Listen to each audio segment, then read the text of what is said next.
ലക്ഷക്കണക്കിന് വർഷങ്ങൾക്ക് മുൻപ് കടലിനടിയിൽ മണ്ണടിഞ്ഞുപോയ സസ്യങ്ങളുടെയും ജന്തുക്കളുടെയും അവശിഷ്ടങ്ങൾ ഭൂമിക്കടിയിലെ കഠിനമായ ചൂടും സമ്മർദ്ദവും കാരണം രൂപാന്തരപ്പെട്ടുണ്ടായ കറുത്ത കൊഴുപ്പുള്ള ദ്രാവകമാണ് ക്രൂഡ് ഓയിൽ.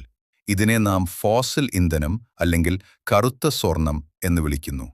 നമ്മൾ നേരത്തെ കണ്ട പെട്രോൾ, ഡീസൽ, നാച്ചുറൽ ഗ്യാസ്, വിമാനങ്ങൾക്കുള്ള ജെറ്റ് ഇന്ധനം, കപ്പലുകൾക്കുള്ള ഫ്യൂവൽ ഓയിൽ, റോഡ് നിർമ്മാണത്തിനുള്ള ടാർ എന്നിവയ്ക്ക് പുറമെ ക്രൂഡ് ഓയിലിൽ നിന്ന് വേർതിരിച്ചെടുക്കുന്ന മറ്റ് പ്രധാനപ്പെട്ട 5 കാര്യങ്ങൾ ഇവയാണ്. 1. പ്ലാസ്റ്റിക് നിർമ്മാണത്തിന് ഏറ്റവും അത്യാവശ്യമായ നാഫ്ത. 2. മെഴുകുതിരികളും വാസലിനും നിർമ്മിക്കാൻ ഉപയോഗിക്കുന്ന പാരാഫിൻ വാക്സ്. 3.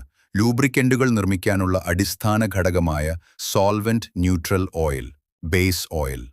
4. സിമന്റ് സ്റ്റീൽ ഫാക്ടറികളിൽ ഇന്ധനമായി ഉപയോഗിക്കുന്ന പെട്രോളിയം കോക്ക്. 5. കൃഷിക്ക് ആവശ്യമായ വളങ്ങൾ നിർമ്മിക്കാൻ സഹായിക്കുന്ന സൾഫർ.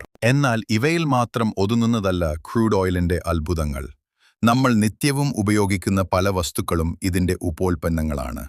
നാം ധരിക്കുന്ന പോളിസ്റ്റർ, നൈലോൺ വസ്ത്രങ്ങൾ, വീടിനടിക്കുന്ന പെയിന്റുകൾ, വാഹനങ്ങളുടെ ടയറുകൾ നിർമ്മിക്കാൻ ഉപയോഗിക്കുന്ന കൃത്രിമ റബ്ബർ, തുണി കഴുകാൻ ഉപയോഗിക്കുന്ന ഡിറ്റർജന്റുകൾ, കൂടാതെ ആസ്പിരിൻ പോലുള്ള ചില മരുന്നുകളുടെ നിർമ്മാണത്തിൽ പോലും പെട്രോളിയം രാസവസ്തുക്കൾ വലിയ പങ്കുവഹിക്കുന്നു.